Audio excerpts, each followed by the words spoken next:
I view things as I got time. I got time to be able to grow and mature, and be able to understand the ins and outs of the defenses and be able to get the good insight from the vets in the room. So I look at it as, a plus. And whenever, it's time for me to play. Shedeur Sanders rolled into Browns camp and instantly made the whole practice feel like a recess pickup game. NFL vets suddenly looked like they'd forgotten the playbook and were just trying to keep up. With that being said, I see some balls coming out of Shedeur Sanders at that camp, and I'm like,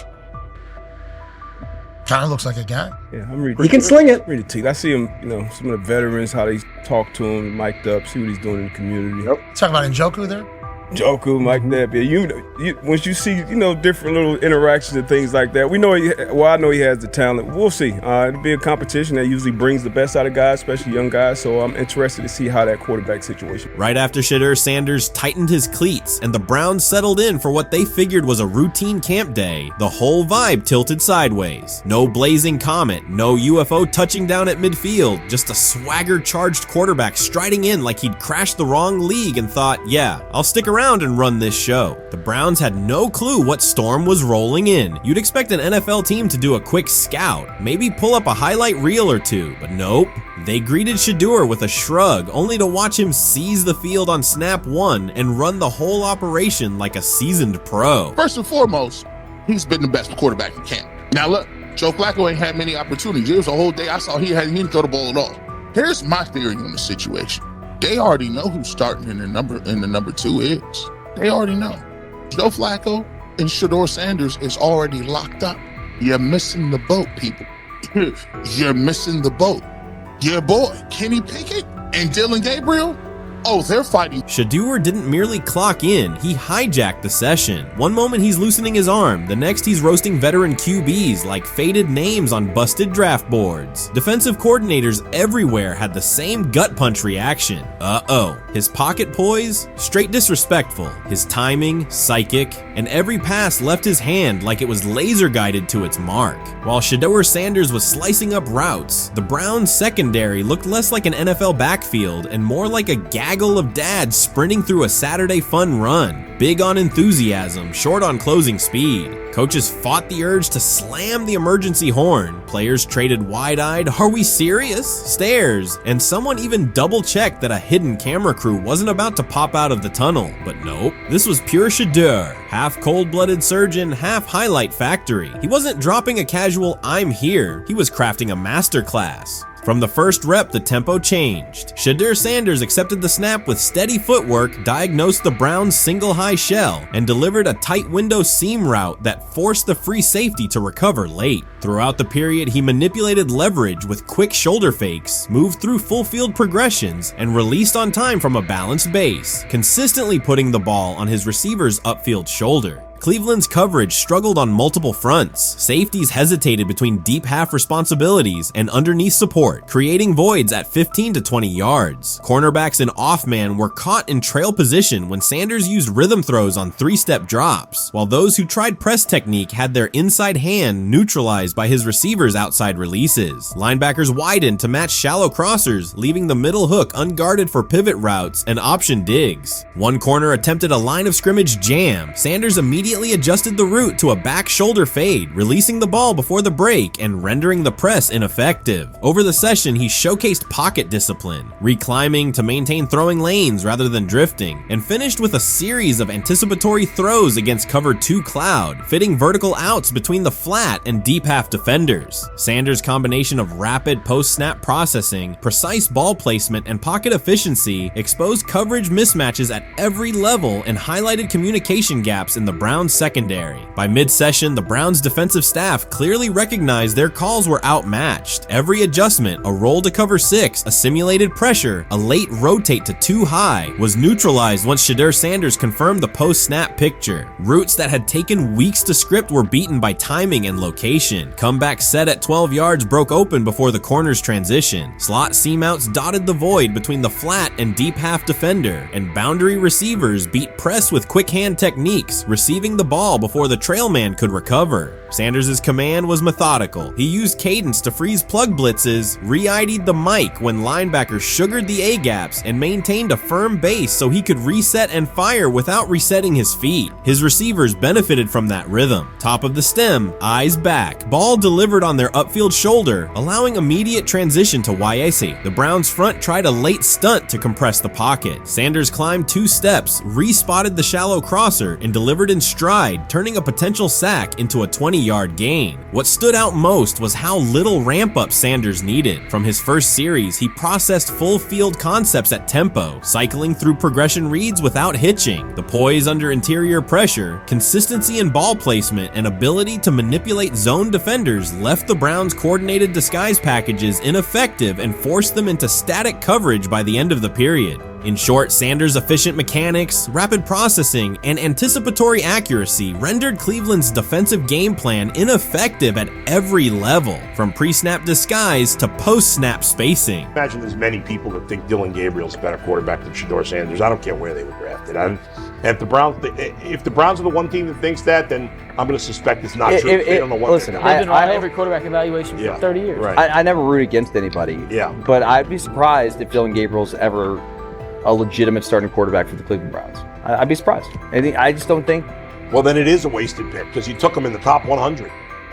Yeah, but potentially. Yeah. May get away with it because of Shedeur. An edge rusher chirped at Shedeur Sanders between snaps, hoping to shake his rhythm. On the very next play, Sanders answered with a 30-yard laser, a deep dig from the boundary side that split the single high safety and the trailing corner. He hit the top of a 5-step drop, kept a firm base, and delivered on time to the receiver's outside shoulder, turning what should have been a routine rep into a sudden change explosive. From that moment on, every coverage wrinkle the Browns tried, rotating from cover 3 to quarter half, flashing a Tampa 2 shell, mugging both A-gaps, was met with a precise counter. When corners pressed, Sanders adjusted the route to a back shoulder fade. When safeties widened, he checked to a glance post. When linebackers bailed, he found the running back on a delayed option out of the backfield. This is exactly what he says. I'm told the footage of Shedeur Sanders meeting with the Giants is so bad that both the Browns and the Sanders family have threatened legal action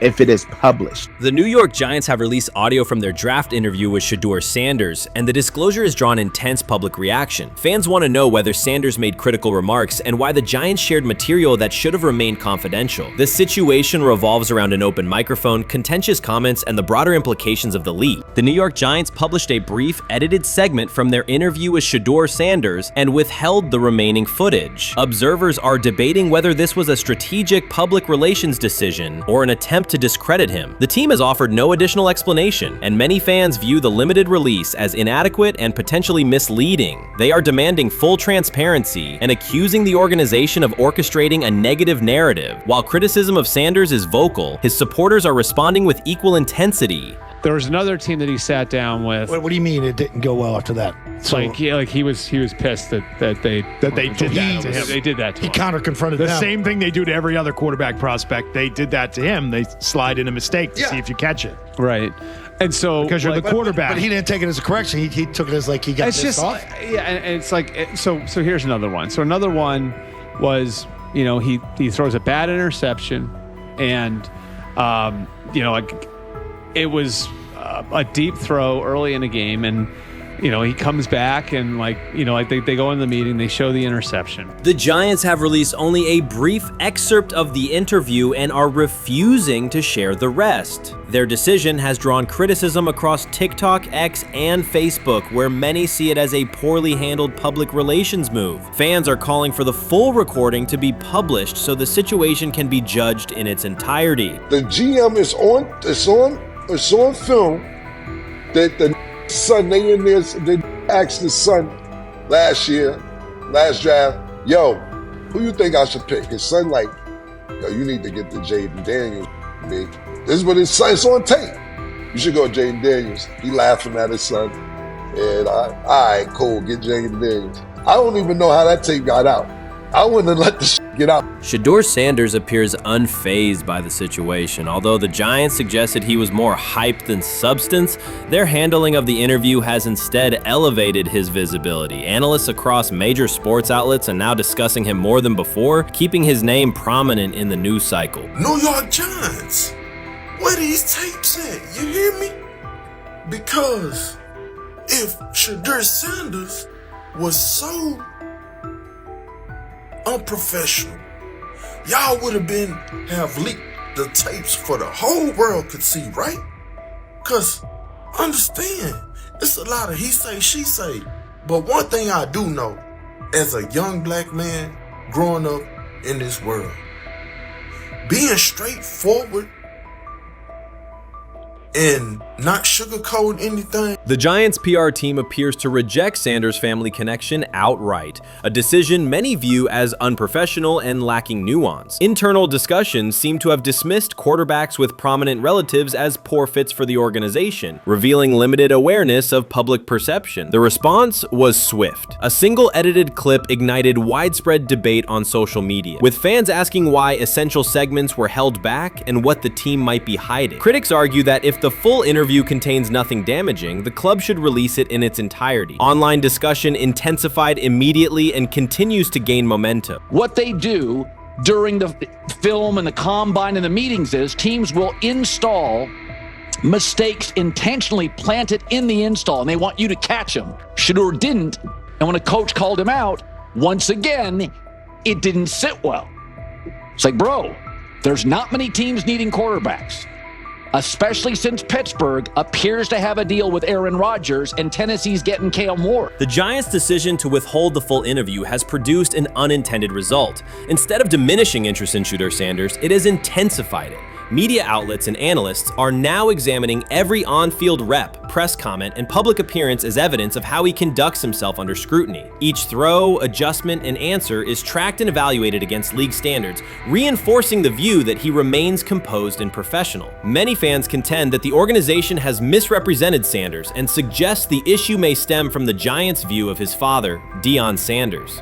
They see the partial release as an attempt to raise doubts about his character by association. That perception has only made his profile more compelling. The discussion has shifted from whether he deserves a high draft position to how effectively he withstands sustained pressure. Sanders is now regarded not just as a talented prospect, but as a symbol of resilience, central to debates about transparency and organizational strategy. Even if the Giants eventually provide more context, the visibility they have created for him is unlikely to fade. The most fun yet the most difficult thing I cover and we cover all year long is not games, it's the NFL draft. Because I've said this many times, you get lied to for a month to 2 months up to it. And so often during the draft, and every few drafts, there's a guy that really falls, precipitously falls. This year it was Shedeur Sanders, it's been Aaron Rodgers, it's been Dan Marino. Every few years somebody falls a lot. And so, but those stories don't come out until like the fall. Criticism of Shedeur Sanders from within the Giants organization has become increasingly public. Team communications appear focused on casting him as an overhyped prospect, whose character should be questioned,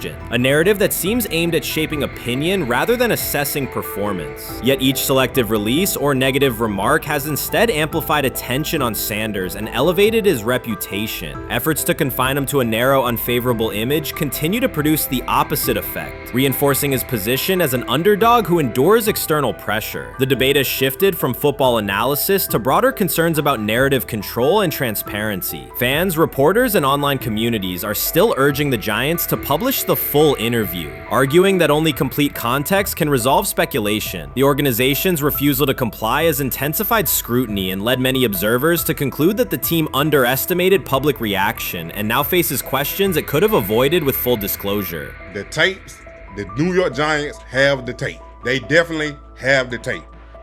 It's confirmation that they had the tape. Shedeur didn't do nothing. It's what they saying he did. I'm gonna tell you what these mixed reaction right here. So we already know about the New York Giants, but the Pittsburgh Steelers head coach Mike Tomlin reported admired Sanders' talent, but hesitated to draft him due to previous challenges with quarterbacks like Russell Wilson and Justin Fields, leading to more cautious approach. Las Vegas Raiders. Sanders met with Raiders at the NFL scouting combine and expressed enthusiasm about potentially joining the team. His familiarity with the West Coast offense and quick release was noted positive, though concerns about his ceiling. Hours after the Giants posted that short audio clip, the timeline never slowed. Comment threads filled with frame-by-frame breakdowns, lip-read attempts, and side-by-side comparisons of what was said versus what was left out. Reporters called league contacts. No one could explain why a franchise would stir this level of curiosity only to seal the vault. Each refusal sharpened focus on Shedeur Sanders, turning routine throws into national talking points. Analysts kept circling back to the same note. His cadence at the line looks unchanged, steady against the noise. Hashtags demanding the full interview, trend drop, and trend again. Podcast hosts bump scheduled segments to lead with the leak. Rival teams get asked how they would handle a similar situation, then quietly check their own archives. Inside Giants headquarters, the plan to shape the story looks less like strategy and more like a slow burn spotlight they can't switch off. And now every preseason snap, every media availability, every stray sideline camera angle gets fed into a loop that asks, what are they still hiding? The file remains locked. Curiosity keeps compounding. Until someone presses upload or steps to a podium and explains the redactions, the subject drifts away from depth charts and play design, fixing instead on secrecy, control, and the risk of underestimating how fast attention turns pressure into permanence. Momentum isn't fading, it keeps recalibrating, louder, impossible to mute. Grab hold of the starting job. Yes, but I don't think we're going to know which one until we get deep into August. Now, I think, we tracked the reps everybody was getting at practice throughout the OTAs and minicamp. But when you talk to people there, they just want to make sure everybody got what they needed. And that, Kenny Pickett, we find out if he has the goods to be the starter. Joe Flacco, they back him off a little bit. He's 40. He may not need as much. The rookies, Shedeur Sanders and Dillon Gabriel, what do they need to learn to make the transition from the college game to the pro game? That's what the spring was about for the Browns quarterbacks. Now, Shedeur Sanders has moved from social media celebrity to on-field standout, and ESPN now lists him among its first-team candidates. Reactions are split. Some fans are impressed while others are skeptical. Whether this reflects Deion Sanders' long-term strategy or simply Shedeur's rapid development, the story is drawing widespread attention. Here's a look at what led to this moment. They never planned on taking him. The problem is, like Ocho Cinco said, you got somebody that has endeared himself to the locker room. And guess what? The difference between him and Tim Tebow, the biggest one, is he can play. He can throw the ball. Tim Tebow running around being an H-back. He can throw the ball. And he's done everything he needs to do. He ain't saying nothing. He ain't rocking the boat. He ain't mad about the reps. He ain't mad about none of that. All the people out there want to see is this, like Tyver said earlier. We want to see what he can do with Jerry Jeudy. Online reactions are sharply divided. Some fans strongly support Sanders, while others argue he is overrated. Traditional analysts cite statistics and claim his recognition comes mainly from his father's name. Sanders supporters are actively celebrating his rise and already predicting a future NFL career. Sports media outlets have made his candidacy a central topic of debate. The discussion now extends beyond statistics and victories to include his marketability, public image, and on-field presence. Sorry, is Shedeur Sanders going to get a chance to win this job? Do you believe he gets a legit shot to win this job?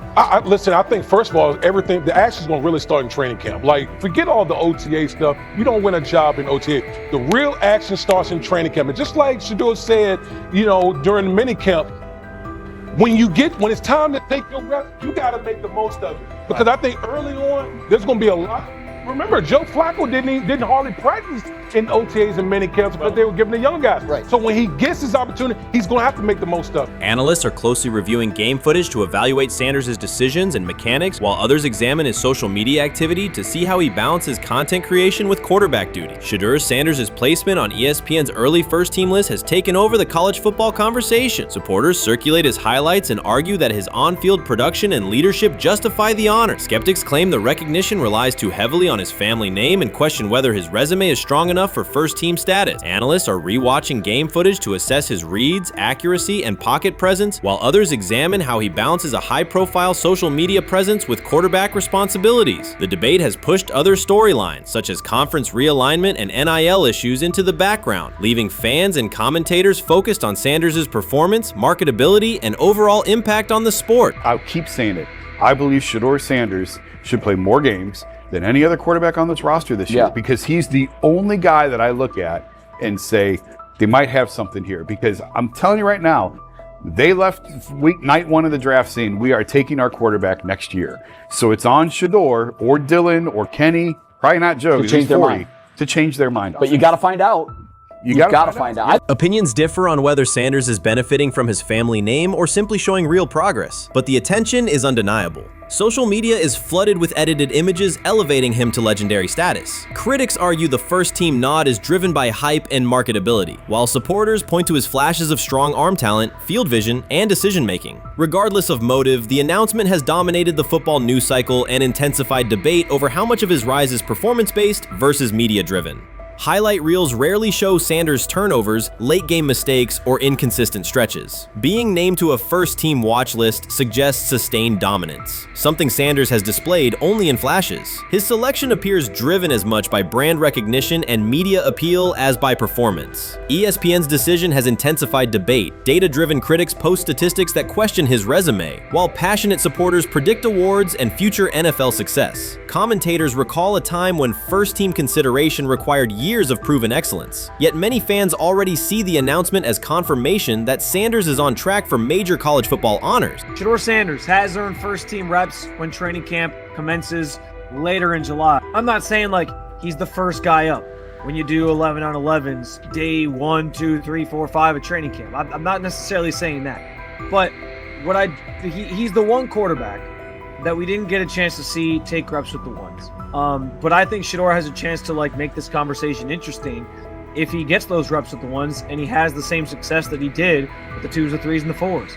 I have confidence he can show you something, but I got to see it. We all got to see it before we can actually judge that. Some believe Deion Sanders is already preparing for an award ceremony, while others are furious, threatening to protest ESPN's credibility over Shedeur's first-team mention. Critics argue that honoring Sanders without a full season of elite play undermines college football standards. Supporters insist his performance and profile justify the recognition. The debate reflects a broader clash between traditional merit-based evaluation and modern brand-driven visibility. In today's landscape, first-team consideration is no longer only about statistics. It also involves marketability and audience engagement. Whether welcomed or rejected, Sanders commands attention and embodies the sport's shift toward both performance and personal brand.